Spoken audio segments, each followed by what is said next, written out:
Continue with chapter Accounting for Partnership Firms Fundamental.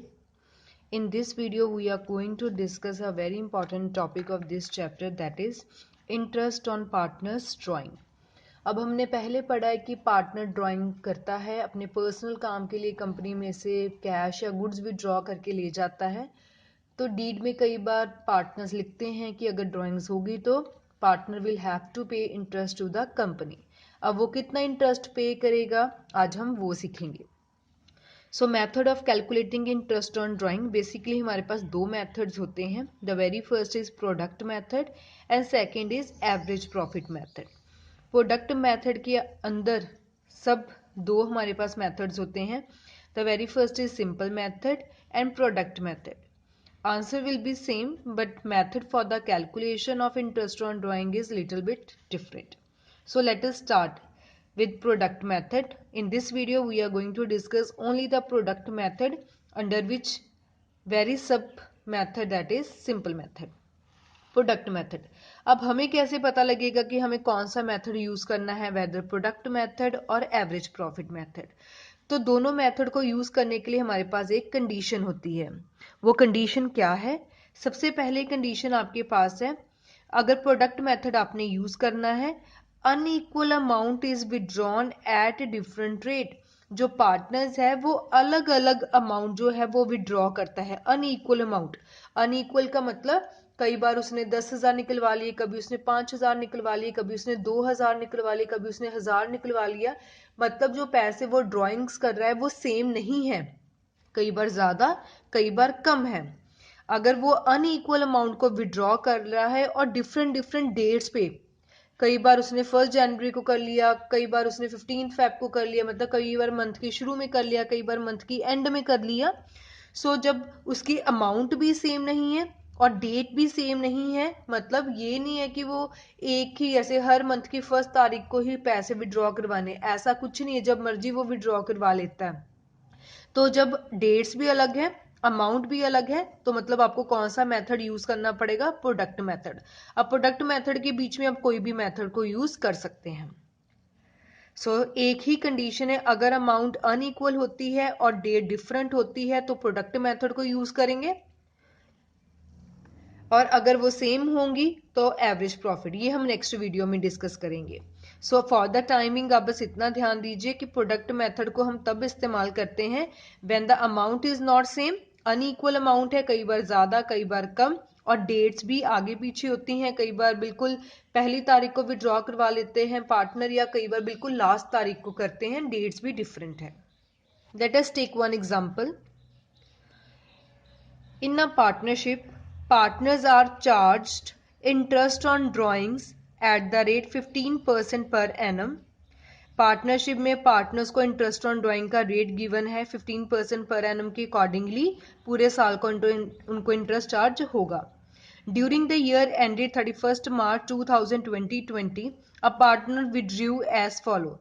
31 मार्च 2020 के and तक एक पार्टनर ने कैसे विड्रू किया वो आपको गिवन है। एक पार्टनर ने 1 मई को विड्रॉ किया 2,000, 1 अगस्त को विड्रॉ किया 5,000, 30 सितंबर को किया 2,000, 31 जनवरी को किया 6,000, 31 मार्च को किया 2,000। What is the interest chargeable from the partner according to simple method. आपको बोला गया है कि आपको सिंपल मेथड के अकॉर्डिंगली पार्टनर का इंटरेस्ट ऑन ड्राइंग चार्ज करना है। इन केस अगर हमें सिंपल मेथड ना लिखा होता तो हमें कैसे पता लगता कि हमें कौन सा मेथड इस्तेमाल करना है? तो हमने दो ही कंडीशन पढ़ी हैं, एक तो अमाउंट सेम नहीं होनी चाहिए, अनइक्वल अमाउंट होनी चाहिए। देखो यहाँ 2,000 है, फिर 5,000 हो गया, फिर 2,000 हो गया, फिर 6,000 हो गया, फिर 2,000। So amount is not same, amount आगे पीछे कई बार कम हो रही है, कई बार ज्यादा आ रही है। सेकंड हमने पढ़ा था डिफरेंट डेट्स होनी चाहिए। 1 मई को किया, फिर 1 अगस्त को कर लिया, फिर 30 को कर लिया, कई बार मंथ के शुरू में कर लिया, कई बार मंथ के एंड में कर लिया, फिर मंथ के एंड में कर लिया, फिर मंथ के एंड में कर लिया। मतलब डेट्स भी सेम नहीं है, कई बार पहले तारीख को करते हैं, कई बार मंथ की एंड में करते हैं। वो दोनों कंडीशन जो है जस्टिफाई हो रही हैं जो प्रोडक्ट मेथड में हमने पढ़ी थी। एक तो अमाउंट अलग होनी चाहिए, तो अमाउंट अलग है, और डेट्स भी डिफरेंट होनी चाहिए। हमें सिंपल मेथड के अकॉर्डिंगली बोला गया है, तो I have drawn the format for the calculation. Simple method मैंने लिख दिया। इसका फॉर्मेट है डेट जो आपको गिवन है, amount, number of months up to 31 मार्च 2020, जब आपका साल खत्म हो रहा है तब तक कितने मंथ्स बनते हैं, और इंटरेस्ट का रेट हमें क्वेश्चन में गिवन ही था 15% पर एनम, तो वो मैंने लिख लिया। अब सबसे पहले आपको क्वेश्चन में जो डेट्स गिवन है आप वो लिख लीजिए। सबसे पहले मुझे गिवन था 1 मई 2019, सेकंड गिवन था 1 अगस्त 2019, थर्ड गिवन था 30 सितंबर 2019, देन था 31 जनवरी 2019 एंड लास्ट में था 31 मार्च 2020।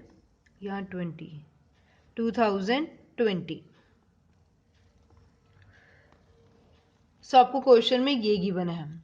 अब अमाउंट उसने कैसे कैसे विड्रॉ की, पहले उसने अमाउंट विड्रॉ की 2000 की, फिर अमाउंट उसने विड्रॉ की 5000 की, देन सितंबर में की 2000 की, देन जनवरी में की 6000 की, और लास्ट मार्च में किया 2000। ये जो दो कॉलम है ये तो मुझे क्वेश्चन से पता लग गया, जो आपको क्वेश्चन में डेट्स गिवन थी तो वो मैंने लिख ली, और जो डिफरेंट डिफरेंट अमाउंट्स गिवन थी मैंने वो लिख ली। अब सिंपल मेथड स्टार्ट होगा। यह हमने लिखा है number of months up to 31 मार्च 2020, कितने मंथ्स बनते हैं 31 मार्च 2020 तक। So let us count. मई, 1 मई है तो मई भी काउंट करेंगे, मई, जून, जुलाई, अगस्त, सितंबर, अक्टूबर, नवंबर, दिसंबर, जनवरी, फरवरी, मार्च, कितने मंथ्स बन गए 11, तो यहां मैंने लिख दिया 11। Then it is 1 August, August first है तो अगस्त भी काउंट करेंगे, अगस्त, सितंबर, अक्टूबर, नवंबर, दिसंबर, जनवरी, फरवरी, मार्च, तो कितने मंथ्स बन गए मार्च तक 8 मंथ्स, तो मैंने लिख लिया 8 मंथ। देन इट इज 30 सितंबर, 30 सितंबर, सितंबर का एंड है तो सितंबर नहीं हमने काउंट करना, उसके आगे करना है, अक्टूबर, नवंबर, दिसंबर, जनवरी, फरवरी, मार्च, 6 मंथ्स। देन इट इज 31 जनवरी, 31 जैन है, जैन तो खत्म हो गया सो जैन भी हम काउंट नहीं करेंगे, फेब, मार्च, सिर्फ 2 मंथ्स। देन इट इज 31 मार्च, मार्च में तो हमारा साल ही खत्म हो जाता है, हमें तो 31 मार्च तक ही काउंट करना था, ये आ भी गया 31 मार्च, बिल्कुल साल का आखिरी दिन, तो यहां कोई भी मंथ हमारे पास नहीं बचता, सो मैंने लिख दिया 0। सो अपने डिफरेंट डेट्स के अकॉर्डिंगली मंथ्स काउंट कर लिए up to 31 March 2020। Now it is interest at the rate 15%। Simple method की यही पहचान है कि हम हर बार जो इंटरेस्ट है वो सेपरेट सेपरेट कैलकुलेट करते हैं। जैसे फर्स्ट आपके पास था अमाउंट थी 2000, कितने परसेंट बोला गया है 15%, 15%, कितने मंथ्स, टोटल 12 मंथ्स होते हैं, उसमें से हमने कितने मंथ्स का कैलकुलेट करना है, सिर्फ 11 मंथ्स का, तो इसको सॉल्व करके मेरे पास आ जाएगा 275। मूविंग टू नेक्स्ट, अमाउंट थी आपके पास 5000, 15% तो सेम रहेगा जो रेट ऑफ ड्रॉइंग्स है। अब यहां कितने मंथ्स थे 8 मंथ्स, सो 8/12, इसको सॉल्व करके मेरे पास आ गया 500। Then moving to next, 2000 amount थी, 15% तो सेम रहेगा, 6%, 6 मंथ्स है सो 6/12, तो इसको सॉल्व करके आ गया 150। नेक्स्ट 6000, 15% सेम रहेगा क्योंकि इंटरेस्ट ऑन ड्राइंग तो पूरे साल ही सेम है, 2 मंथ्स, 2 आउट ऑफ 12 मंथ्स, तो इसको सॉल्व करके आ गया 150। Then 2000, 15% same, time period is 0, 0 से कुछ भी मल्टीप्लाई डिवाइड करोगे तो आंसर 0 ही आता है। तो लास्ट में आपने इसका टोटल कर लेना है, 275 प्लस 500 प्लस 150 प्लस 150 प्लस 0, तो ये आपके पास आ गया 1075। सो जो ये 1075 आपके पास फाइनल आंसर आया है, ये क्या है आपका interest on drawings. Simple method अगर आपको क्वेश्चन में पूछा जाता है तो सिंपल मेथड का एक ही है कि हम हर बार जो इंटरेस्ट है वो सेपरेट सेपरेट कैलकुलेट करते हैं। जैसे हर बार मैंने जो रेट ऑफ इंटरेस्ट है वो सेपरेट कैलकुलेट किया, पहले 2000 था तो 15% 11 मंथ्स का कैलकुलेट कर लिया, देन 5000 था, फिर 15% 8 मंथ का कैलकुलेट कर लिया, 2000 के ऊपर 15% 6 मंथ्स के लिए कर लिया, 6000 के ऊपर 15% 2 मंथ्स के लिए कर लिया। तो हर बार जो है मैं परसेंटेज सेपरेट सेपरेट कैलकुलेट कर रही हूँ, और कैलकुलेट करने के बाद जो मेरे पास आंसर आया उसका मैंने टोटल कर लिया, तो वही मेरा फाइनल आंसर बन गया। सो इंटरेस्ट ऑन ड्राइंग्स आ गया 1075 रुपीज।